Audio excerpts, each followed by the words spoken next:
Welcome, everybody. Is this working?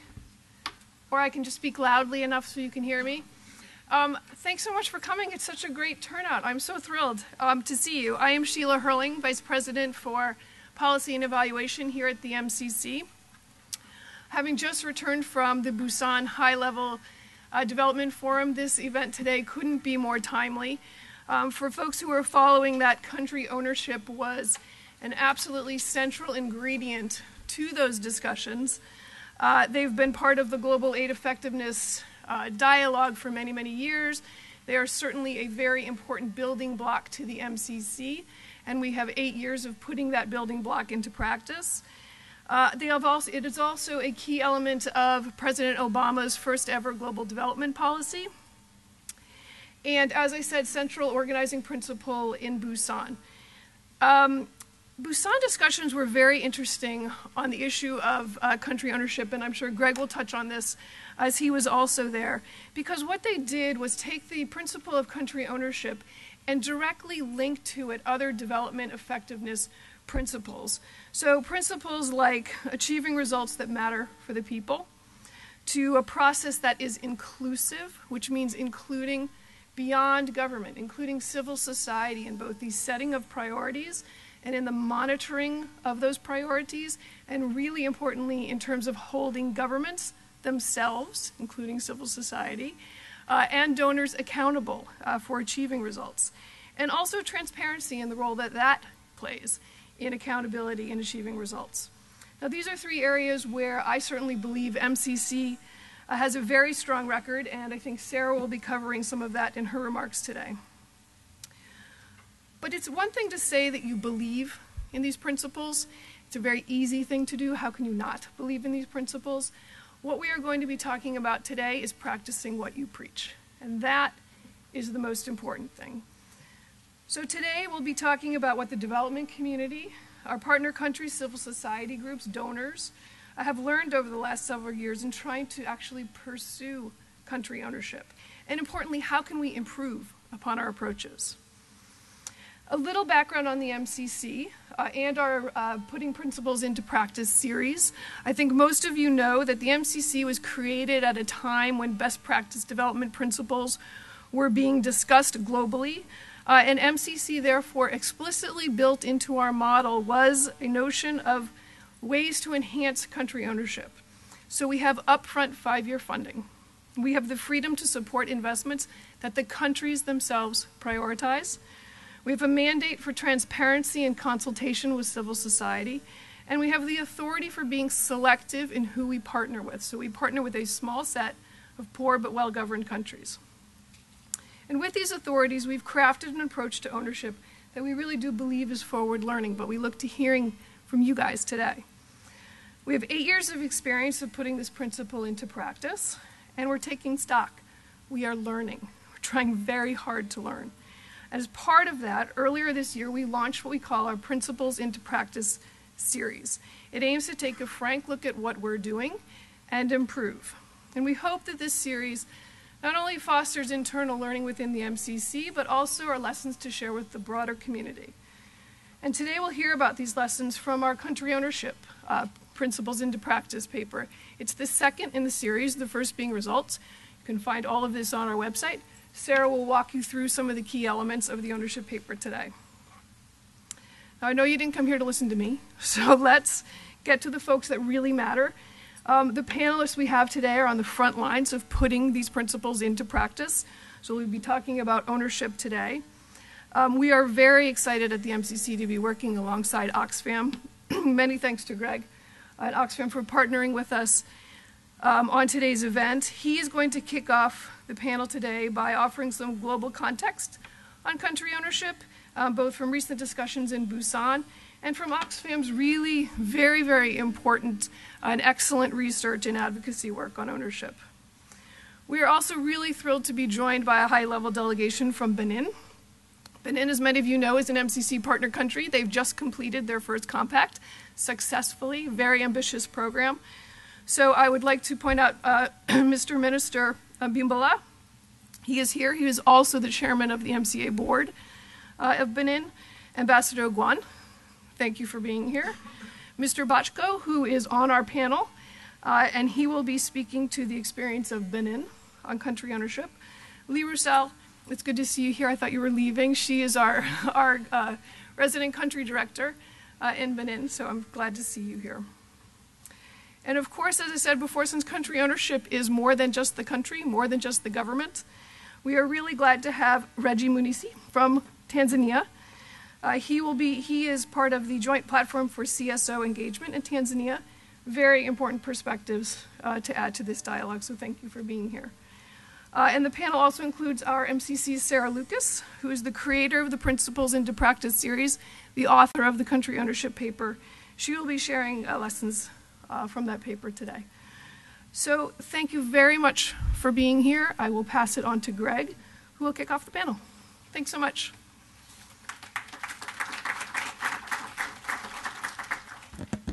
Great, thanks so much, Sheila.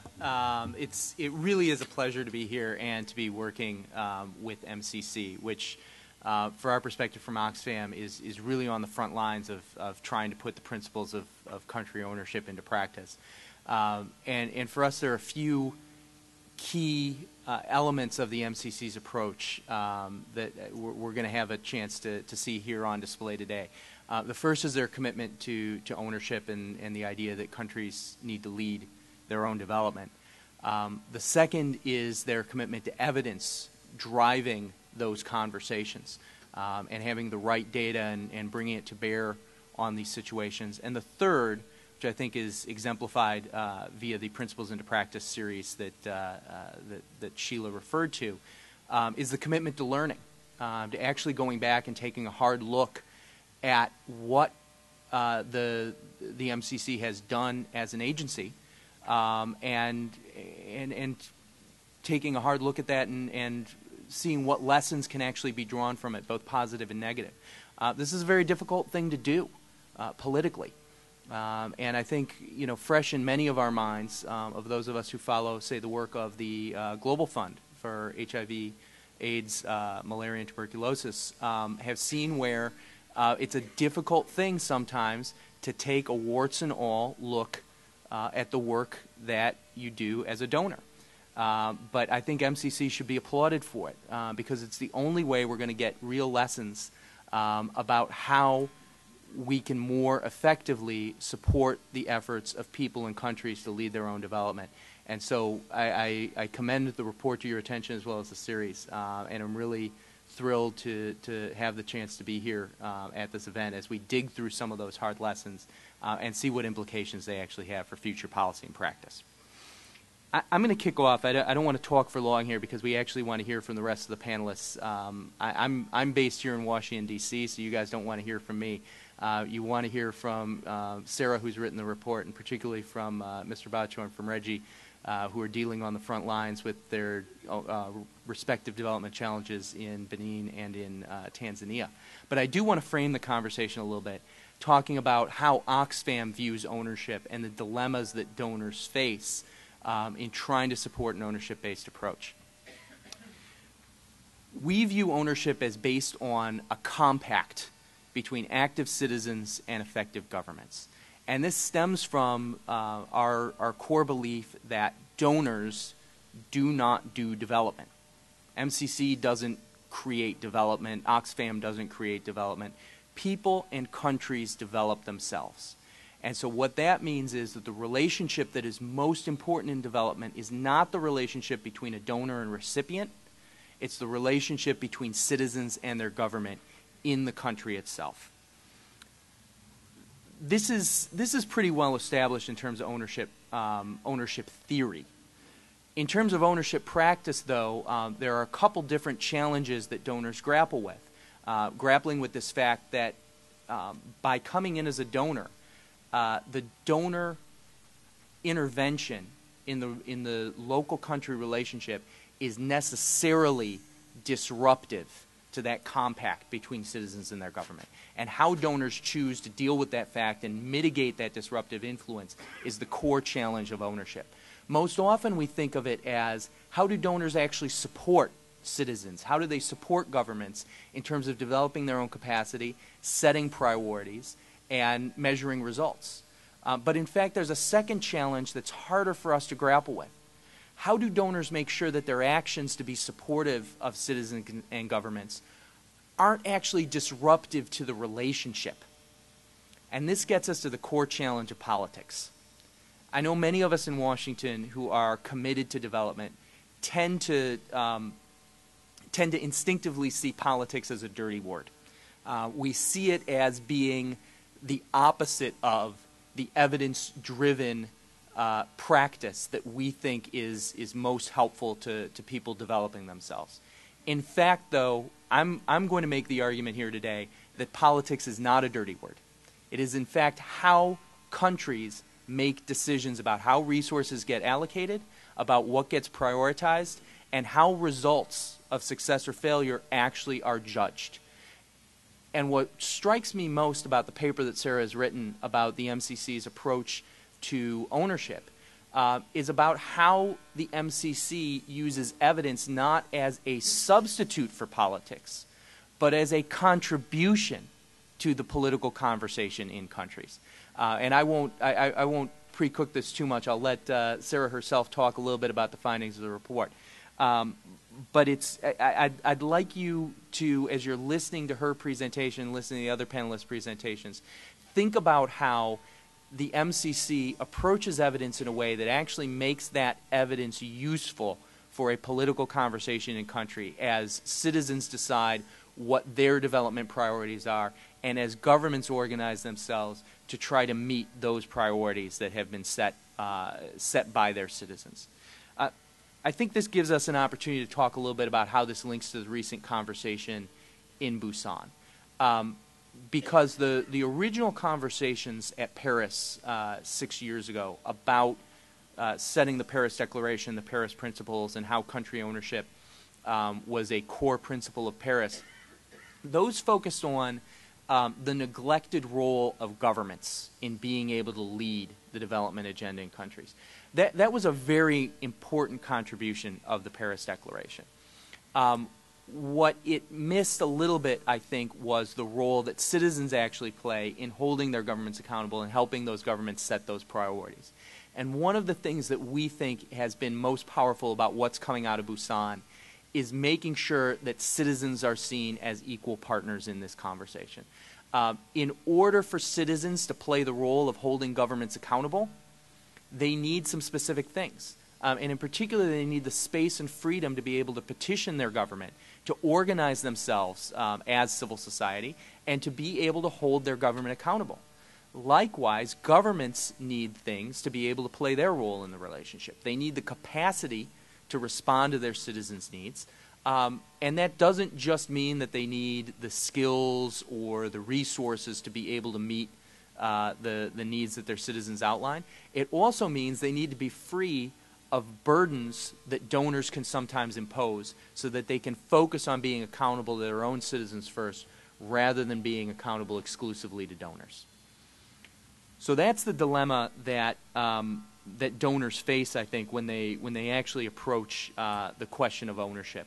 How do you make sure that donor priorities are actually supportive of citizen and government priorities rather than posing complications or actually undermining those local priorities? And this is what MCC has been grappling with for a number of years and what I think are some of the most interesting lessons coming out of this report. So maybe I'll stop there and hand on over to Sarah so she can talk a little bit about the specifics of the report and draw out some of those stories. Thanks, Greg. I'm Sarah with MCC, and I think before I dive into some of the lessons that we've learned over the past 7 or 8 years, I was just going to walk through what are some of the defining elements for MCC of our approach to country ownership. And you know, as Sheila said, country ownership is not a new concept. MCC is not the only donor to pursue it. In fact, all donors pursue country ownership in some form. But MCC has the luxury of having been built with ownership in mind. We have not had to retrofit our approach as country ownership has emerged as a priority in aid effectiveness. So that gives us a leg up to be forward-leaning in our approach. So there's 5 kind of elements that define and influence our approach to ownership. The first, of course, is setting priorities. That's what most people have in mind when they think about country ownership. Countries themselves, country counterparts, setting the priorities for donor investment.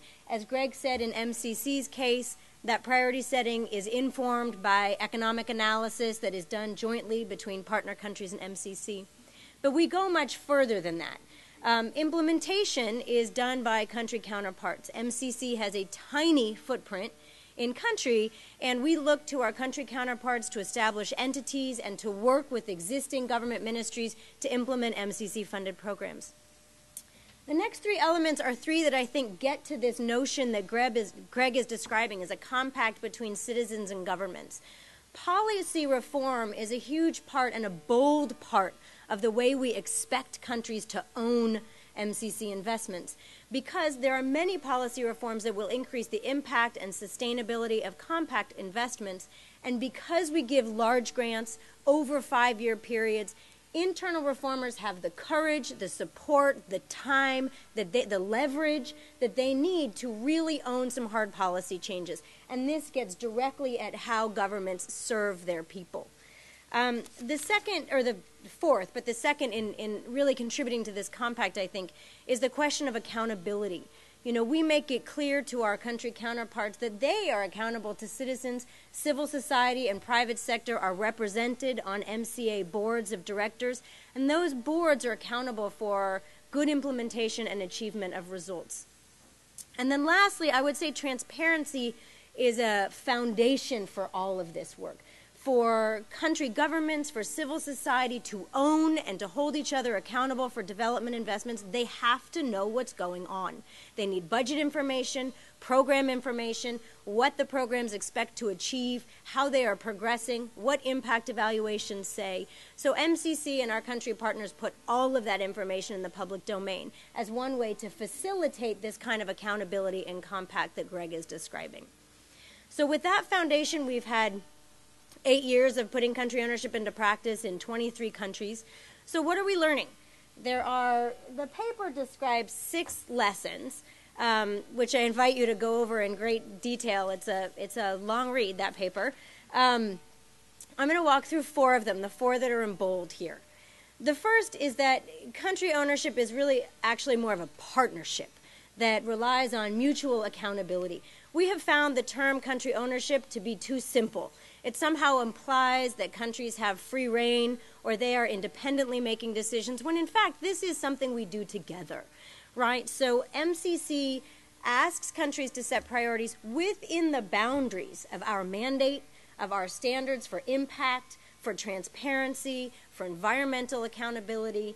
So this means that MCC says no sometimes to a country priority. We say no to projects that might not have sufficient returns. We pause projects if they violate standards for accountability and transparency. And in some difficult cases, we have to cancel projects midstream because so many factors have changed their ability to reach impact. So just one example, in the Philippines, when they were developing their compact, the government of Philippines proposed 15 projects to MCC that ranged from agricultural development to tax reform to roads. Through a process of economic analysis, of feasibility, we came together on agreement on 3 of those 15 government priorities. You have to do that. That's part of a process of partnership. The second main lesson, and I think frankly this is the biggest, is that country ownership implies a balancing act. MCC has ownership principle, we have a results principle, we have a policy principle, we have transparency, and you're constantly doing a dance between pursuing what is a country priority and ensuring that you are complying with other MCC principles.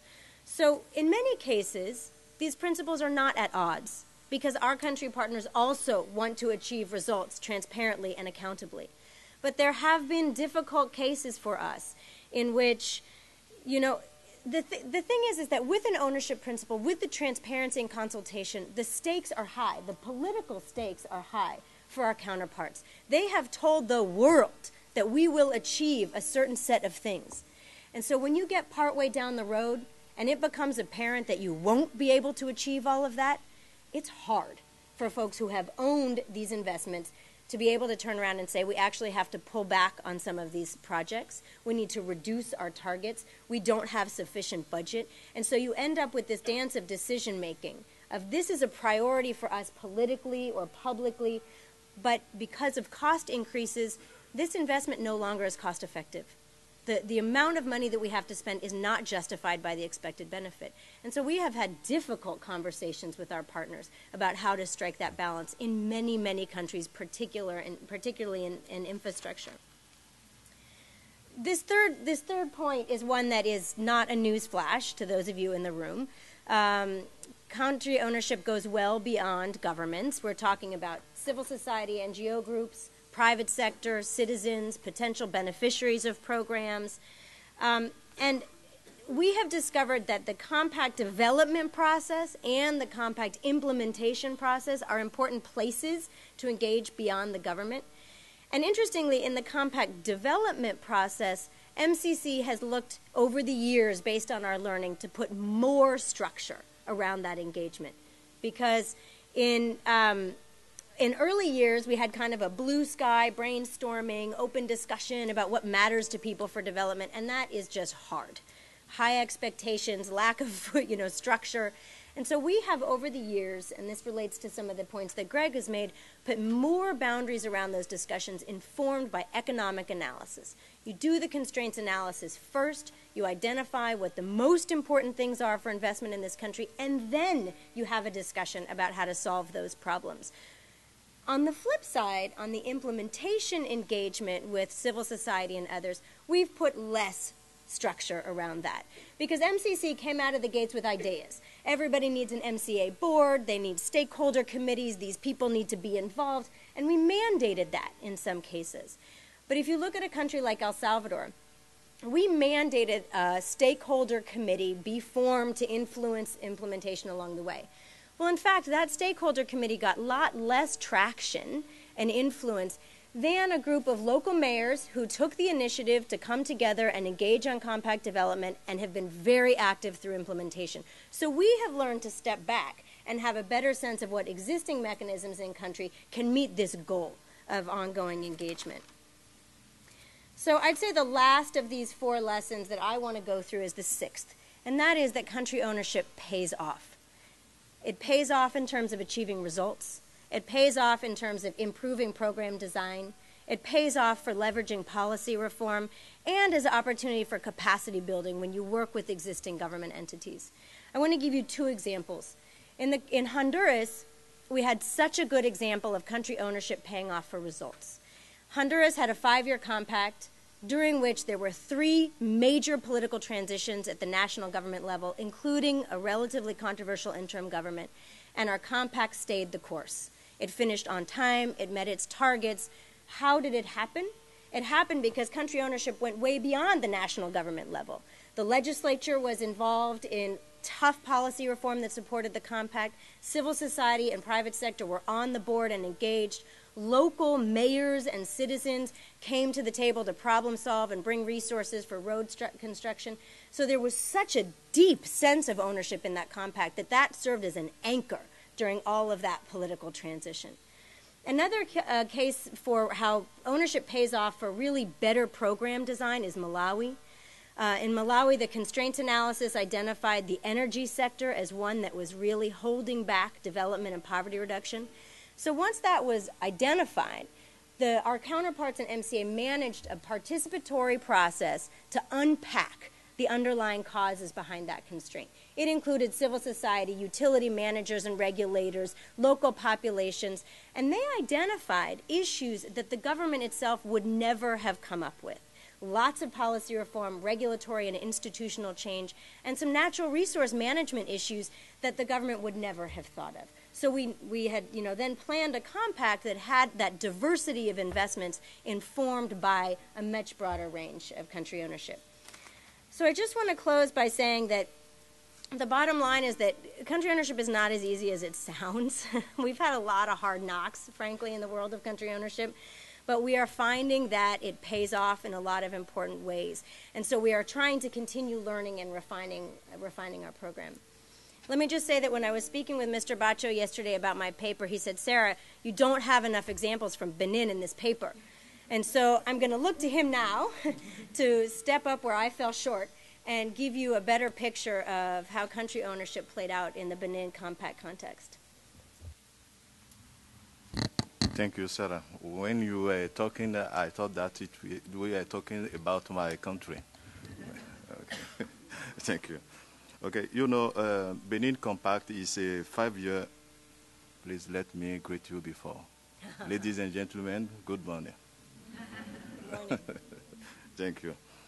Benin Compact is a 5-year compact, 307 million completed in its totality and on schedule on October 6, 2011. 4 projects was identified by and designed to create access for Beninese to land, financial services, justice, and markets. Today, the people and the government of my country are proud of the result of their program funded by MCC. You should note that it is the program of the people and government of my country. It is not the program of America. Thank you for funding this program. The priority of Benin in 2006 was to overcome obstacles to economic growth. So our compact was or is a compact of mainly a compact of reform.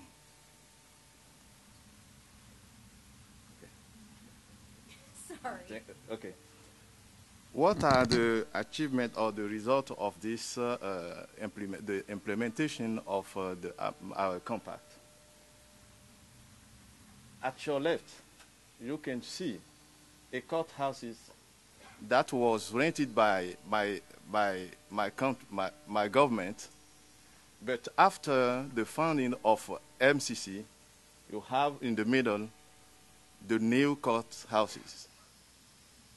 And at your right, you can see this gentleman who is an agricultural producer that holds his land title. Before the founding of MCC, nobody in rural area can have his land title. But today we are proud to know that more than 225,000 people can hold their land title in the rural area. And 15 people in urban can have their land title. So thank you. At the bottom, you can see our port. The port of Cotonou is like, for the economy of my country, is like the brief. What is it? The lungs. That when I was entered this room, I was concerned about speaking French or English, but definitely I will speak English. Okay, thank you. Okay, so at the bottom, the port of Cotonou is like the lungs of my country economy. You know, today, in 2006, we can only receive around 3 million tons of goods. But today, in 2011, we are more than 7 million. Okay? Why and how can we achieve these results? It was depend on the relationship put in place by MCC, that was based mainly on the responsibility of each actor, local actors. I mean, the government, the civil society, and the private sectors.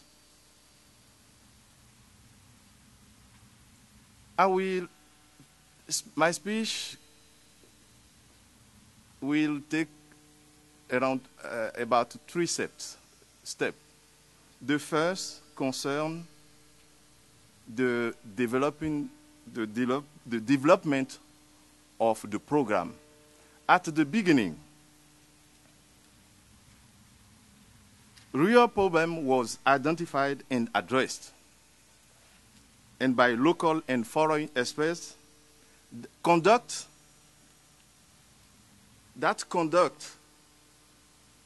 economy analysis to determine most meaningful intervention areas.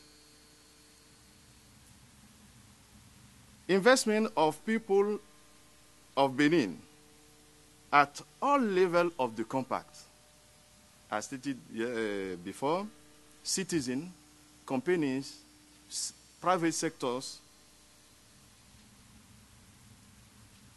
and the county. I don't know how you call it. The county in our country, we have on the top, on the head of the county, the mayor.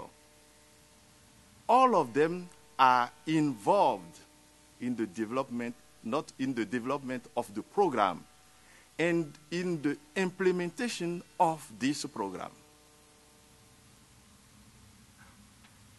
Related to accountability and participation mechanism, we have developed various mechanisms, such as committees, stakeholder committees, advisory council, and the board of directors. The government also were accountable, is it? Accountable for the development of the program. MCC model is based on capacity building and true partnership through the MCA. That's what we can today say as Benin is concerned. During the implementation of the program,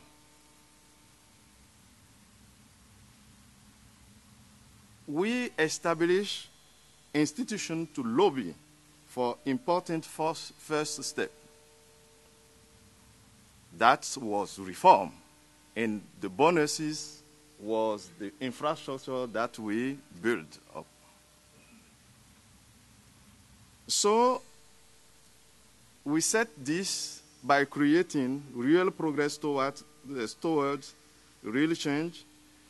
For example, the GOOF, it is the registration center for business. Before the intervention of MCC, before register your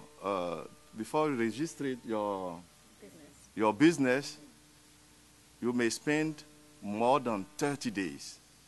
But after the intervention of MCC, in 2 days or 1 day, you can be registered for your business.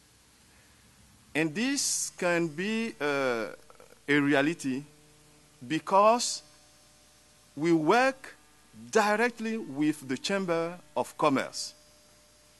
So it was the responsibility of the Chamber of Commerce to implement this registration center. It is the same example with land title procedures, because we work directly with the county of our country, not with the government, but directly with the county.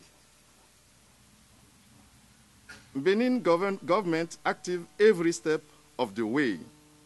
Pressure on and monitoring of implementing entities for the MCA Benin and National Coordinator on Implementing Entities as a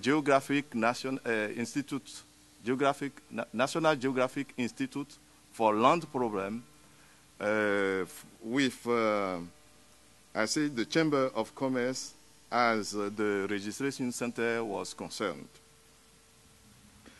Spreading awareness among stakeholders and at local and national levels.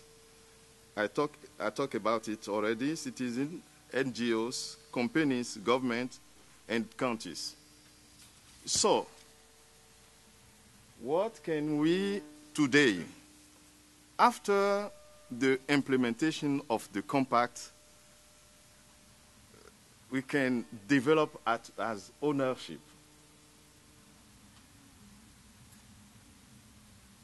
The government of my country, 1 year or 1 year and a half before the end of the compact, decide to create the Millennium Development Agency that we call ADM, and this agency envisioned as mission to continue to build upon achievement in the compacts, to support sustainability by disseminating, innovating, and result-driven management practice that was introduced by MCC among other government institutions in Benin.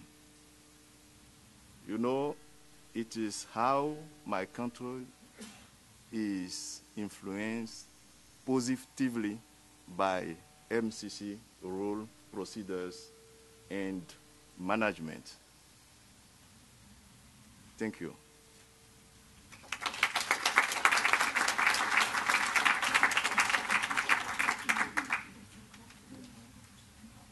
Yes, and next, Reggie will talk a little bit about the civil society perspective in Tanzania. Thank you very much. Good morning. I will be talking about the civil society perspective, as Gregory has just said, and you will forgive me because now we are celebrating 50 years of independence. We've been doing a lot of reflection, so I might go up in the conceptual level a little bit, and then also talk more about the specific issues. Of course, generally, it's very difficult to be a recipient country, you know, depending on other countries to support your budget. We have sometimes to please the financiers. Sometimes we have to struggle with the people that we are, you know, accountable for, as you know, the government has to be accountable for. So it is a compromising position to be in, generally. And the reflection of civil society now, 50 years of independence in Tanzania, we all know and we all agree that true ownership will only come when we don't depend on aid. We have come to a conclusion where we have all agreed that there is no way we can have 100% ownership of aid, because at the end of the day, even the people who are donating, they have responsibility to the people who are giving them money.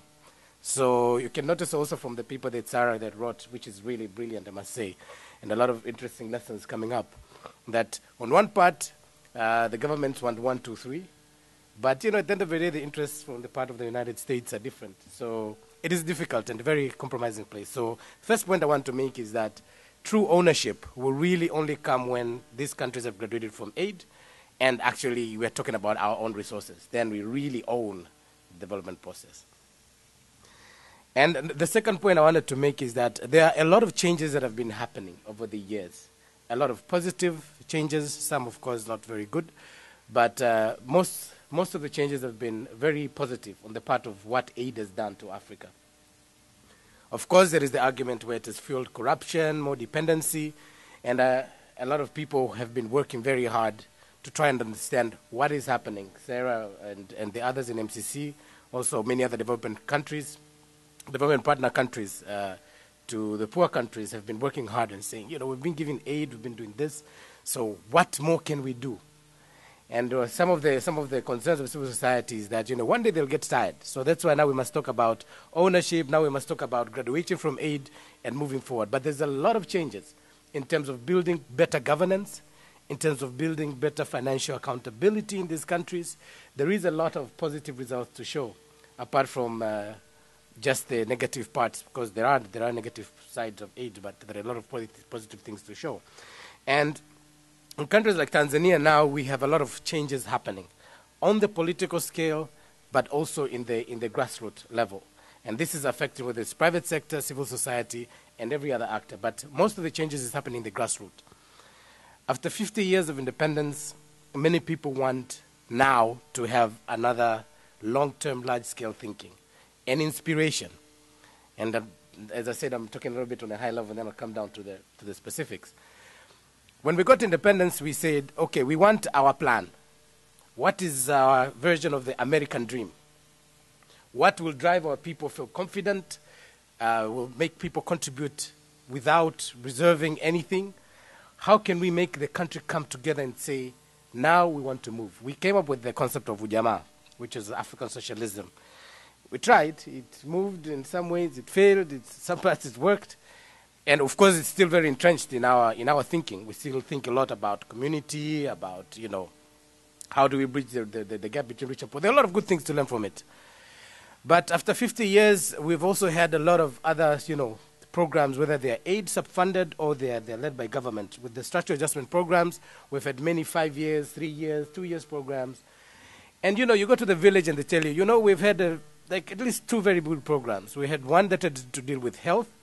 They were here for 3 years. The health situation got very good. But then the program had to end at one point. And then now we're seeing that things are going back to where we were and sometimes even worse. All of a sudden, the doctors who were there, who were paid by aid funding, are going back to towns. We were getting water. You know, we got the services, the more pipes were laid down. But after the program ended, we continued to get water for 10 years, and then the pipe system is broadening, and we are no longer getting that much water. So the thinking now is we have to think long-term, large-scale, because small short-term programs can show a lot of benefits, and I must say that, of course, we have learned a lot from them.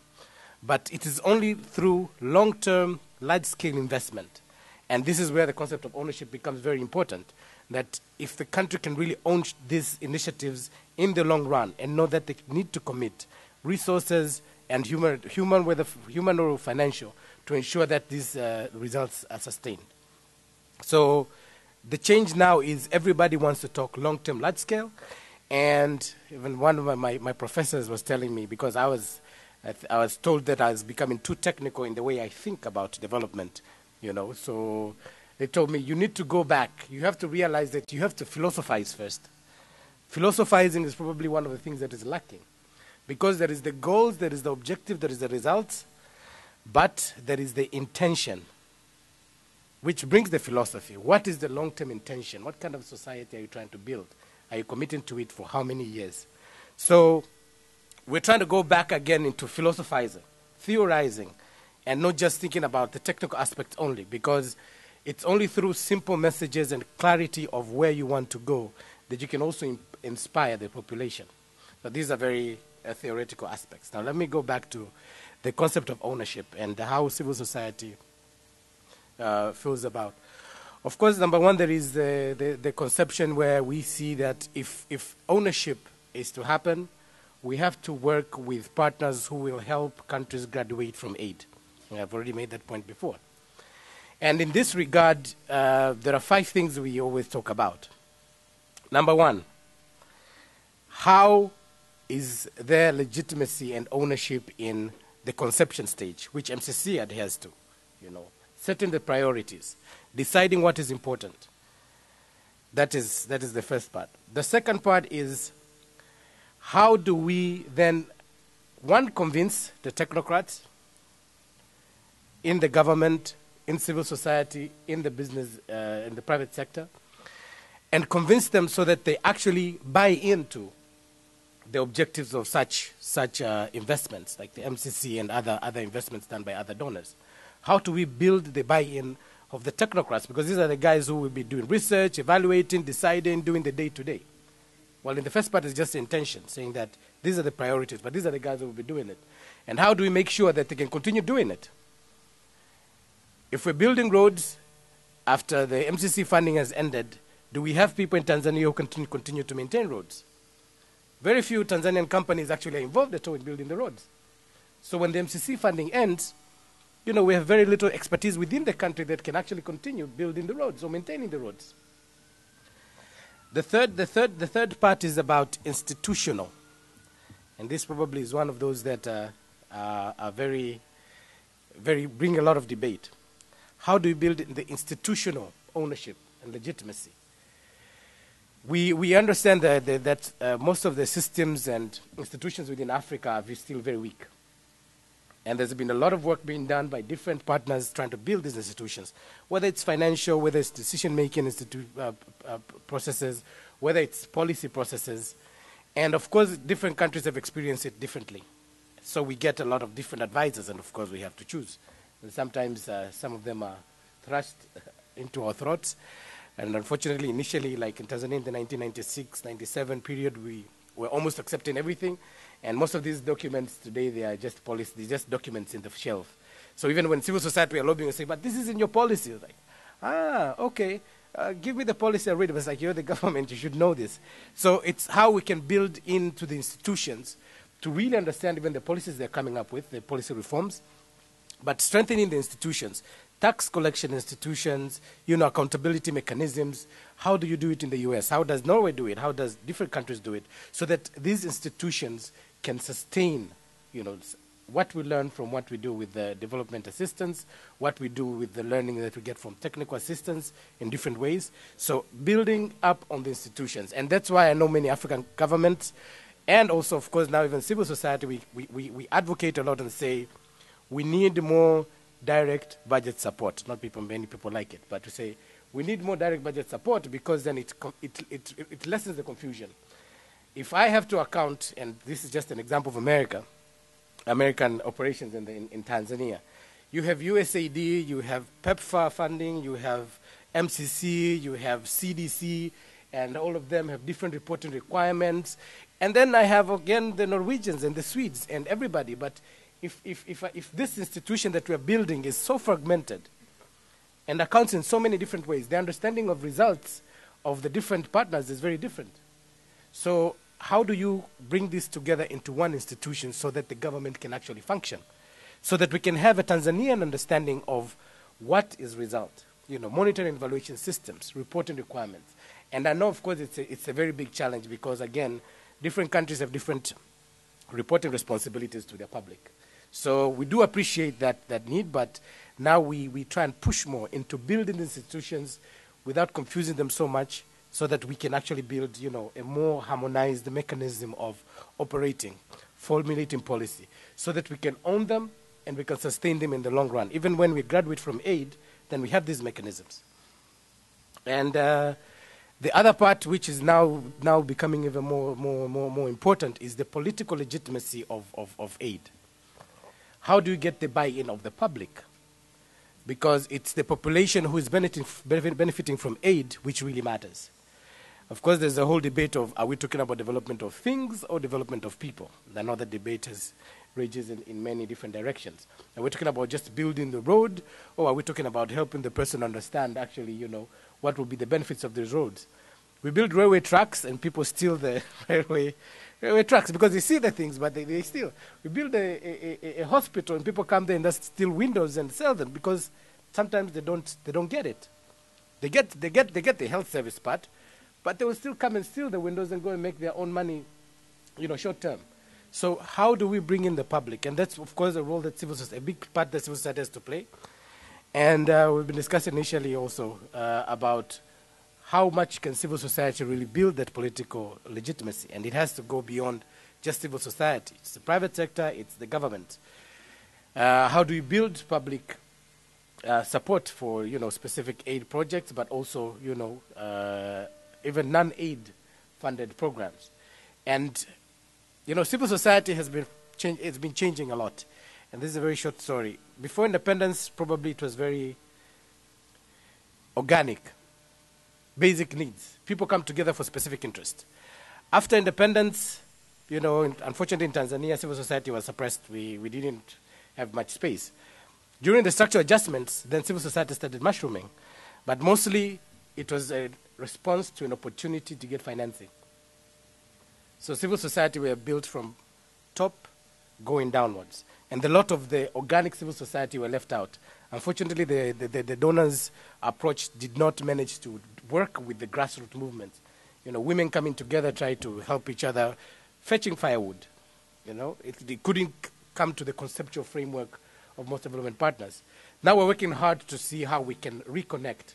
And the reconnection is happening.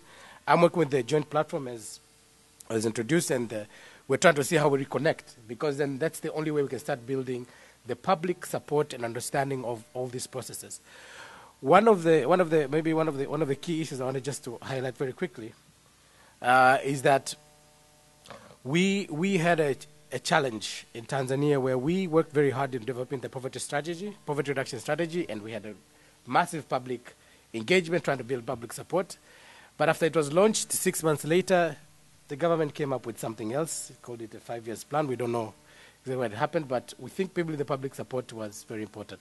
And the last point I want to make, because I know that I'm overspending on my time, is the importance of coordination of this aid, which I was putting in the first part about building institutions.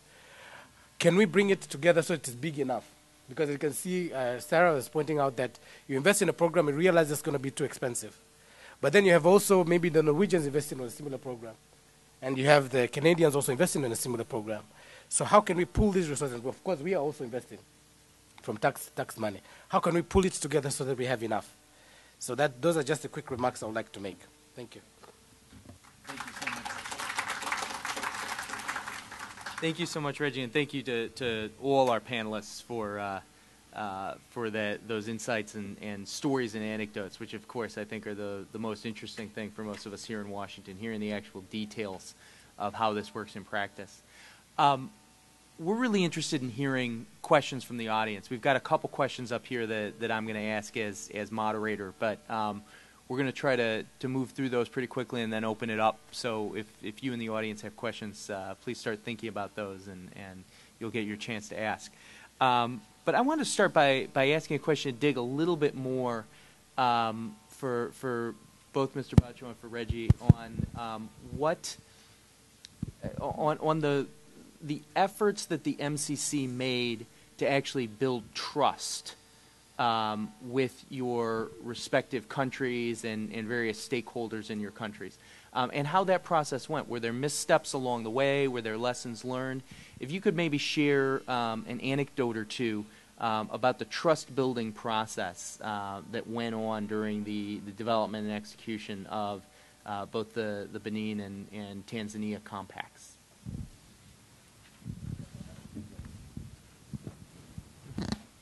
Okay, thank you. You know, it was not easy. It was not easy to be confident in each other, MCA Benin, and the government of my country. But, you know, the compact of my country is based on a treaty, a convention between the United States of America and the Benin government. So, through this convention, it states that we have what we call a condition precedent. That means that before I find this activity, you have to put in place this reform. So, because we are not aware of this kind of management, it was difficult. But with the Madame Le Roussel, we called in Benin La Dame de Fer. You know, Iron Lady. Iron Lady. Lady of Iron, or Iron Woman, okay? Usually, she came and said, no, you know, it is your commitment to do this. It is not our commitment. but it is your commitment. So you have to do it. You know, that's why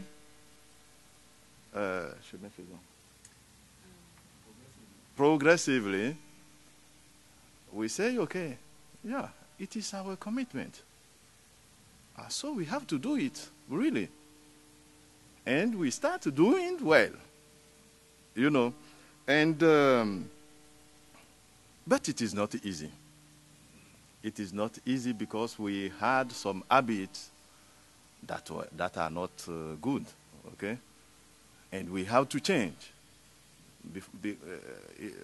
before moving ahead, okay? So it is a kind of explanation, a kind of pedagogy. Is it? Okay. A kind of pedagogy that MCC put in place to let you know progressively what you have to do. And because we, you know, it is the relationship between my country and MCC, it's based on truth. Trust. Truth before. Okay. Not trust, but truth. Okay. Because it is true, we trust. Okay? Do you understand me? Yeah. Right. That's what's happened in my country. Thank you. Thank you. I have very little, of course, on that part because I must say, of course, civil society in Tanzania is still very nascent, so to speak. And the MCC is not very well known to the public. There are some specific projects which are known. As civil society, we know that they work in 3 sectors: water, energy, and transportation. But the engagement of civil society has not been very, very strong, or at least there is very little information we know about how much civil society is engaged with the Millennium Challenge account and also the MCC in general. But of course, with civil society, we view building trust, looking at, of course, one, building trust between the government and the account, building trust between the public and the account, and how can we move beyond, you know, it being a government to MCA's engagement to involve more public. So there is very little knowledge of the public on one part. But on the second part, of course, there are some specific events that sometimes the public learns about the fund. I'll just talk about 2 that come into mind. Of course, number 1 was there was a very big publication. English is my second language. There was a very big publicization about the water project. And during the political campaigns, a lot of the members of parliament were promising water because they were sure about the MCC funding. And now, of course, there's some which has been delivered, but there's a lot of other internal processes that many people don't know about. So this is one incident where the public is not very sure that, you know, is it the government to blame or is it the Millennium Challenge Corporation to blame? So, you know, the water was promised. Like, yeah, we have now money from CC, and it goes that way. Of course, number 2, there is another one which is, we've been discussing a little bit, which is which became a little bit more controversial. And this is the political now, trust. In Tanzania in 2007, 2006, we had a big power shortage. And we had to go into an emergency plan where we had to procure emergency generators from produce electricity through diesel. And there was a particular Tanzanian company called Richmond, which was formed, which got one of the tenders and was paid by the government. And this has been a long-standing issue. There was, in 2007, a revelation that that process of procuring Richmond in particular was not very transparent and did not follow even the Tanzania procurement procedures. And in that case, it actually led to the resignation of the entire government. The Prime Minister had to resign, the cabinet had to resign, because it was considered corrupt. And then this company was later sold to another company called Caspian. And this Caspian took the government to court. Now Tanzania has been asked to pay quite a bit of money, you know, to finalize the payments to Caspian because you know, Tanzania lost in the court. But recently, the power plants have been acquired by Symbion. And Symbion is also partly working with the Millennium Challenge account. So there is a trust-building exercise that needs to happen here, because the public ask themselves, they consider Richmond as no touch, something that you don't touch, because everybody is concerned that, if it was corrupt in the beginning, how do we wash this baby and use it later? And it's been procured by Symbion, and Symbion is part of the MCC, partner, who are doing, of course, excellent work with the distribution, the transport system, the networks of electricity, etc. But they've been involved in a very controversial political issue, which is Richmond. So how do we build trust from there? So these are some of the challenges that MCC must consider addressing, because it affects the public trust on what the intentions of MCC are. As long as you're linked to Richmond, people start questioning a lot of things, even if the intentions are good. Great. Please, can I tell something? Sure. Just for 1 minute. About the trust building process, in our country, it was, at the beginning, it was difficult, but at the end, it became very easy. Okay. Why? Because through the compact, normally Benin government should fund up to 5 billion francs CFA as counterparty. But at the end, Benin fund up to 7 billion and 5,000 million francs CFA. So it is a kind of commitment and engagement, what we can, a trust on what we are doing between MCC and the government of Benin. Thank you. Sir, did you have more to add? I just wanted to comment on two of the things that Reggie brought up about Tanzania. With the water project, this was an example of the difficult dance that we did between a commitment that was very public to fund some water, access to water project, and ultimately a decision not to move forward with the project, because as more feasibility studies were done, as budgets became clearer, it was very clear that the potential impact of this project could not be sufficient to justify the expenditure of scarce resources. And so it was hard. But we had to, through negotiation with the government, decide to use the funding that was originally intended for that investment for another part of the compact that would have a benefit that justified that expenditure. Because resources are too scarce to spend funding on something that will not have impact, particularly in this budget environment, and particularly in a country like Tanzania that really is looking to use its aid money wisely. It was hard. And it's true that now, because of ownership and consultation, the political leaders and the local leaders are standing there saying, my people wanted this for me. I told them we were going to have this. And now I have to tell them we won't. It's hard. And on the Symbion case, Symbion is a partner with the MCA in the energy project. And there's a wonderful side of the story, which is Symbion is investing quite extensively in capacity building and has brought several Tanzanian linesmen to the United States for training, have gone back to train trainers and to train other Tanzanians to have the capacity to work to Symbion standards. So there's a good side of this story. I don't know the details of the recent acquisition by Symbion, but I would hope that because MCC and MCA procurement processes are in the open, you can track the process, the progress of that compact and the engagement with Symbion. Hold it to account. Hold it to a standard that you expect to be high, and let us know if it's not meeting that standard.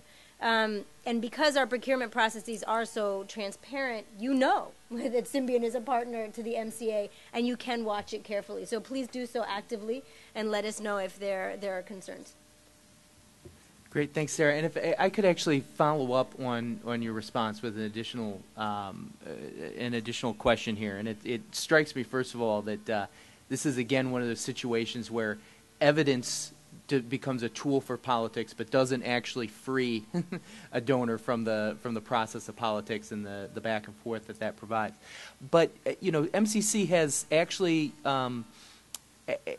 has very openly decided it's going to invest in this process of building these partnerships and the dialogue that it requires to do this. I was struck by your comment that ownership is not enough; it requires partnership, because actually Oxfam has independently come to the same conclusion, such that the ownership report, which we're going to be launching next week, is actually titled "The Politics of Partnership," because it really does require this ongoing investment. But my question is about how MCC as an agency makes its decisions about how much to invest in that process. That process takes time, energy, resources, and yet MCC is being held accountable to specific results on specific deadlines, both based on its mandate and based on oversight from Congress. So what are some of the issues that MCC grapples with in how it makes sure it's taking the time to do the due diligence to have these deeper conversations with local governments and civil society in compact countries, while also keeping things on a certain schedule? It's really hard. I think there's a couple ways to answer that. One is we're still learning. One is introducing elements to structure the dialogue saves time and saves energy. So again, in the beginning, if you look at our first compacts in Madagascar, for example, the compact development process was 800 ideas that everybody around Madagascar had decided was important. They piled it into a list and they came to talk to us. That wastes a lot of time and energy, and you can't focus the discussion. Whereas now, all the recent compacts have been structured through a constraints analysis. You first get the evidence on the table, and then you begin the conversation around that evidence. And that is enormously helpful because, in a sense, it gets to what Mr. Bacho said. You start with the truth, and on that you build the trust. And so it's not a political wrangling or my priorities against yours. It's, what do the data tell us? What does civil society, the private sector tell us matters? And then start the conversation. That has allowed us, I think, to streamline and focus the compact development process.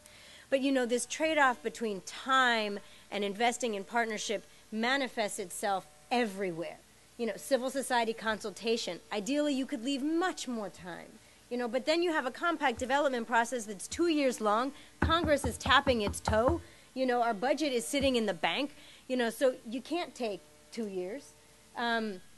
We face this issue in terms of capacity building during compact implementation.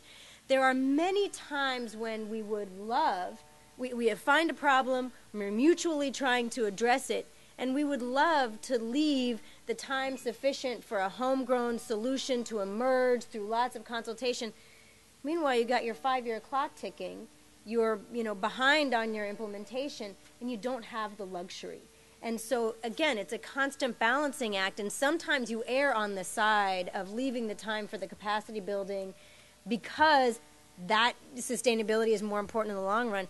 And sometimes if you do that, you don't achieve the results that the country wants to own. And ultimately, the ownership is, did we get what we prioritized? And so, it's a constant balancing act. I think that many would argue, and the paper talks about this, many that would argue that capacity building is a hugely important part, and you talked about the institution building, is an important part of ownership, but it's not the objective of every development project, right? You have some development projects that explicitly have the measurable objective of building capacity and strengthening institutions. Some have the measurable objective outcome of building a road. And sometimes there's tension there, right? And you have to be clear about what your objective is and have that be your guiding light. And MCC has some projects in both of those camps, and you have to come back to what are we trying to achieve here and then strike a balance. Great. Thank you, Sarah. Let's go ahead and open this up to the audience here and see what questions we have. And I believe there's somebody coming around with a microphone here. So maybe this gentleman here in the second row. My name is David Baxter. I'm with Jacobs Engineering. One of the questions that we have is often the MCAs have agreements with implementing agencies or implementing partners within country because the MCAs themselves don't specifically have the capacity they need. Can you give us an idea of what constitutes a successful partnership in building that capacity versus ones which have been less stellar, which I think people know about?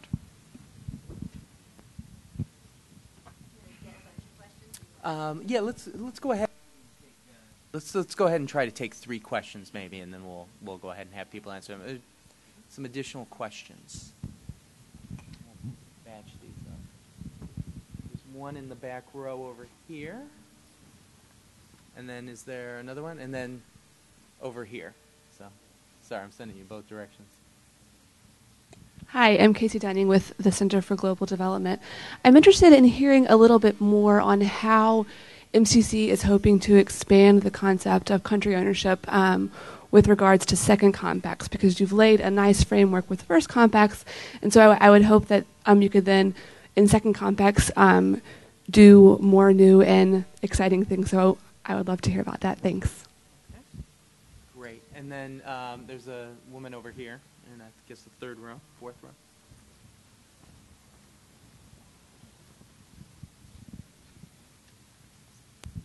Thank you. Jill Marie Gershutz with Catholic Relief Services. I'm interested in hearing who the civil society representatives are on the boards of the compacts in Benin and Tanzania and how they were chosen, and then any sort of accountability to the broader civil society in those countries.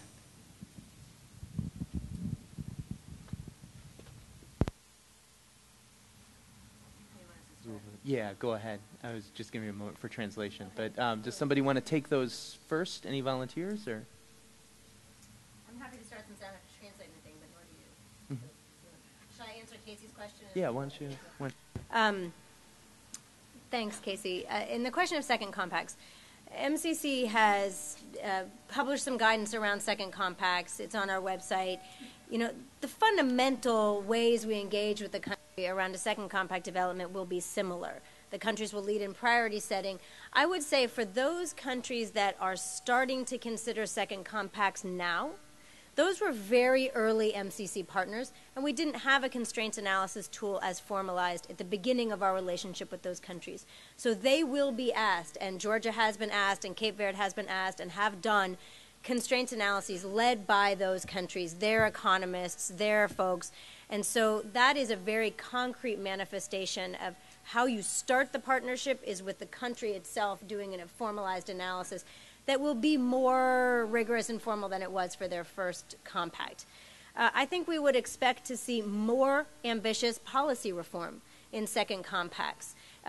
Countries really stepping up to the plate to put some difficult political skin in the game to make lasting policy reform that affects development over the longer term. I would expect MCC to be looking for more counterpart funding from second compact countries. And frankly, after having worked with MCC for 5 years, having stood up MCAs, having worked with existing government ministries during the first compact implementation, I would expect there to be more capacity for more leadership and ownership for implementation to go well in a second compact setting. So I think that we have built some excellent building blocks for ownership to go deeper in a second compact situation than in a first. But we have yet to see. So, you know, check back with us. Great, thanks, Sarah. And then the 2 other questions on the use of third parties in capacity building and the civil society participation in the compact board. I took his question more to be about the government implementing entities, right, and the relationship between the MCAs and the Chamber of Commerce or the National Geographic Institute in Benin. You know, what has worked well and what has not worked well in those partnerships. Yeah. Okay, thank you. We have to distinguish 2 kind of things. The first is what kind of relationship between the compact and implementation entities, and what are the relationship between the compact and the civil society. Okay. The first is that because we chose MCC through MCC procedures, that's we have to work directly with entity implementation entity. We have no we choose that, so we are committed to do like that, and the implementation entities are aware of that. They should work with the compact, okay? Because before developing the compact program, the activities, it is not the government who stay in an office that say you should do this, you do that. They determine by themselves what kind of activities and how they should do it. So at the beginning, they are committed to do that, okay? The government were there as a policeman. The civil society is there also as a policeman. If you don't do it, but the stronger between the two, the both of them, is the civil societies. Because every time they are on the road and they go to the office and say, you want us to lose resources for the development of our country. So you have to do it through the administration, through the National Assembly, because we have to have some regulation and laws, okay? So there is the role of the civil societies and the role of the government. The role of the private sector also is very important, okay? Because I will give you an example. Before constructing the wharf in the port of Cotonou, there are one of the member of private sector that built a store, okay? But it is there they should build the wharf. So they say you should break down your store. Naturally, he refused. And the government say there is no problem. My politic for developing the port is that the wharf will be there. If you need everything, money to build another store, I will give it to you. I will give you the place to build it. And it will be likely the same to the other you built and we broke. Okay? He said, yes. But he didn't want to leave. It is the same private sector that sit in the stakeholders of the committee of the project, access to market, that say you should leave. You know, you see how is very the commitment and of all of the actors are very high in the development of the Compact of Benin. So we have some decision organs, is it? No. The organ, the structure for the project, we have what we call stakeholders committee. And after that, we have the advisory council, and we have the board of directors. In all and each of these structures, you have civil society representative, private sector representative, and government representative. Okay? So they discuss. But how they have been chosen, it is by election. It is through election. You cannot come and say because the government can say you can. And I think it is they have to renew themselves the representatives. They have to renew them every 2 years. One again every 2 years.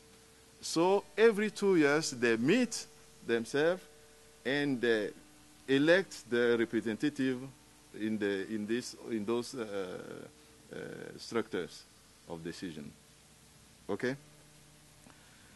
For the successfulness, is it, of the partnership between MCC and the government of my country, you know, I think that I tell about everything already because of the truth and the confidence we have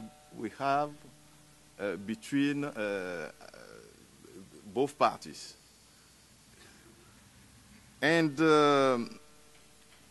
in Benin, we never have a breakdown of the compact. Okay? It is not broke down. It's on a part. Is it that? Yes. Okay. We don't have the breakdown of the compact because the partnership is very, very strong. And I told you that more than 5 billion, the government add 2 billion more, 2 billion and 500 million more, francs CFA. Francs CFA, I don't know if you know the rates, okay? And every decision we have to meet, we meet the government, the president of the republic. If there is a problem, Madame Lee Roussel is there to witness what happened. The board of directors was composed, is it? Composed by the chief of staff of the ministry, county representatives, National Assembly representative, civil society representative, private sector representative, agricultural association representative. Okay? And the president of the board, the chairman of the board, is the representative of the representative of the president himself. It was his chief of staff. But because things are not going well, he decided that the chairman will be a ministry. A minister, please, a minister. From that date, everything's going well. And we have the chairman of the board here, who is the Ministry of Maritime Economy, who is the personal representative of the President of the Republic. Thank you. Yeah, just quick ones. Of course, I'll not be very fair to answer the question about how civil society were picked, but I must emphasize that in Tanzania, generally, we have a legitimacy question when it comes to representative of civil society, and I've been enlisted to try and deal with that. So we are working on it because, of course, definitely I understand they've been working with civil society, but most civil society will still feel that this is not representative. So we're still working on a platform. So I don't think I'll be very fair to answer that, and I think it's not a question of MCC, MCA. It's a question of the civil society themselves. We have to take up, the initiative to make sure that there is concrete representation. But on the second part, I think we talked a little bit about institutions, and I'm just also trying to respond to one of the points you made. One of the challenges we see, for example, that the MCC and many other initiatives have is the rush and demand for results. It's like, we want results now, now, now. In civil society, we are actually having a meeting on the 17th of December. I've tried to call all the CEOs of the NGOs which work countrywide. We're trying to deal with this. Like, every time we're asking for results, and we can understand Congress is on your neck. You have a lot of brilliant people, very capable people employed, but they are pushed. They understand that there is a need for the organic growth of, capacity and, for these countries to come together and, finally make up their minds. And sometimes you have to push them. And if they don't have the institutions, they need parallel institutions. But I think as long as we can start shifting, and I will encourage the MCC to be one of those who take the lead, into longer-term thinking, because when we push for results so much, sometimes we may overlook things that will make these results sustainable. That's the only concern we have. If you rush results, sometimes you will get them, but they will only be short-term. So they need to think longer-term. And I know that there is a lot of knowledge and experience that can build and make them sustainable. But if you rush it, everybody will work 20-hour work days, and, at the end of the day, you're like, what happened after that? Meanwhile, those people want their water. Yes. Meanwhile, the people want their water. So... Great, thanks so much. It's already past 11:30. I know that our panelists could surely go on for a long time, and I'm sure you might have some more questions, but unfortunately, we are out of time. Thank you so much, and thank you to MCC for hosting this event, and to our guests for traveling all this way to contribute to the conversation.